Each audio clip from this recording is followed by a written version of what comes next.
যদি এই ভিডিওটা আঁখি দেখে থাকে, ওরে নিয়ে আমি এই কথাটা বলতে চাই। যখন ওদের বিয়ে হয়েছে, কিভাবে হয়েছে এগুলো তো আর আমি জানি না, আমি ওদের ভিতরে ছিলামও না। তো যখন একদিন ওদের বাসায় আমি যাই, আমাকে আমার মেয়ে ফোন দেয় যে আম্মু একটু বাসায় আসো। তা ওদের বাসায় আমি যাই, যাওয়ার পরেই ওদের কেমন জানি একটা ভিতরে একটা ভয় ভয় কাজ করতে আছে। ওরা দরজা খোলার পরেই প্রত্যেকটা মুখ একদম মানে অন্ধকার, ভয় ভয় কাজ করতে আছে। তারপর আমাকে একদম ছাদে নিয়ে গেছে। ছাদে নিয়ে যাওয়ার পর ওইখানে আঁখিও গেছে সাথে। আঁখি একদম অনেক নার্ভাস হয়ে গেছে।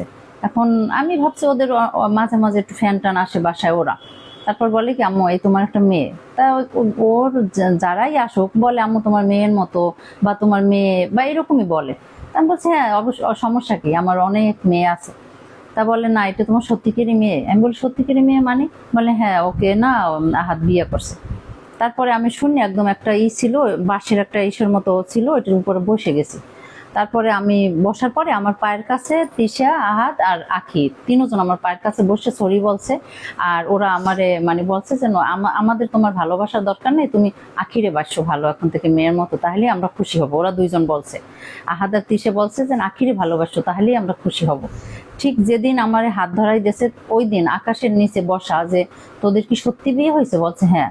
বলছে এই কাজটা কি মানে ঠিক করছো? বলছে হ্যাঁ আমরা ঠিক করছি। তাহলে এটা কি কতদিন এটা এইরকম থাকবে? বলে আজীবন। তা আমি একটা কথা বলছি, তিনজনের 6 হাত এক কইরে আমি একটা কথাই বলছি, যে আকাশের নিচে আমি মা, আমার সামনে তুমি তোমার স্বামীকে বিয়ে করাইছো বা বিয়ে করছে কি আমি কিছু জানি না। ও বলছে আমি আহাতকে নিজেই বিয়ে করাইছি। তারপর পরে শুনলাম নাকি ও জানেই না। আমি এটা আদৌ কোনটা সত্য কোনটা মিথ্যে আমি কিচ্ছু জানি না। তারপরে আমি ওদের 6 হাত এক করে আমি বলছি এই তোমাদের 6 হাত এক করে দিলাম, যেহেতু বিয়ে হয়ে গেছে এখন ওরে তো আর আমি বলতে পারি না যে ওরে বিদায় দিয়ে দাও।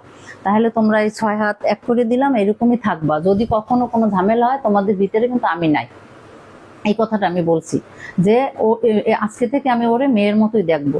ঠিক ওই দিন থেকে আমি আমার বাসা থেকে আমি যদি দুইটা মানে একটু তরকারি নিয়ে যাই, দুইজনের জন্য নিয়ে গেছি। আমি যদি কোনো গিফট নিয়ে যাই, কোনো জন্মদিন যদি আমার মেয়ের হয়েছে, তা একই গিফট দুইজনের জন্য নিয়ে গেছি। আখির জন্য তিশার জন্য একই গিফট নিয়ে গেছি।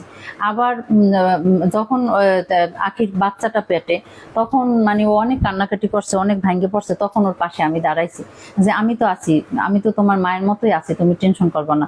সেই থেকে ওর মাথায় পানি দেওয়া, ওকে খাওয়াই দেওয়া, ওর হরলিক্স খাওয়ানো, ওর যাবতীয় যা একটা মা হিসেবে একটা সন্তান যদি প্রেগনেন্ট থাকে যত যত্ন সব আমি করছি, কোনো ত্রুটি আমি রাখি নাই। এমনকি আহাদের আম্মু যদি বাসায় আসছে তাহলে আঁকি আমার পাশে লুকিয়ে থাকছে।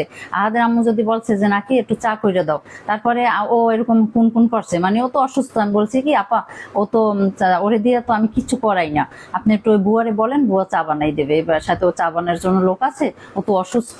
এরকম করে ওরে আমি ভালোবাসছি। তা আমার দুঃখ একটাই, আজকে এই যে প্রশ্নটা আমাকে করছে যে আপনার মেয়ে এগুলো বলে, আপনি একটু ওকে নিষেধ করবেন। নিষেধ তো এগুলো আমি পছন্দ করি না। আমাকে তো তোমরা কোনো সময়ই দেখো না কারোর নিয়ে একটা ছোট করে কথা বলা বা কিছু, আমি কোনোদিন এগুলো পছন্দই করি না।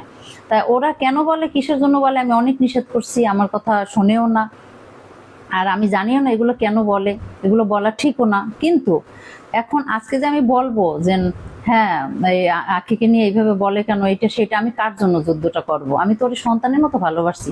আজ পর্যন্ত ওর ভিডিওতে, ও এই তিশার বাসায় যাওয়ার পর থেকে এই পর্যন্ত প্রতিদিন মনে হয় 10টা 20টা করে ভিডিও ছাড়ে। ও কোনো ভিডিওতে, কোনো লাইভে, কোনো ও ইন্টারভিউতে কখনো বলে নাই যে আমার পাশে আমার স্বামী, আমার সতীন একদম পৃথিবীর সবচেয়ে নিকৃষ্ট, সবচেয়ে খারাপ আখির স্বামী এবং সতীন। কিন্তু একটা বার তো বলতে পারতো যে না আমার সতীনের মা, ওর আম্মু না বলুক, ও তো আমাকে আম্মু ডাকতো আখি, ওর আম্মু না নাই বলুক, বলতে পারতো আমার সতীনের মা আমাকে অনেক ভালোবাসছে,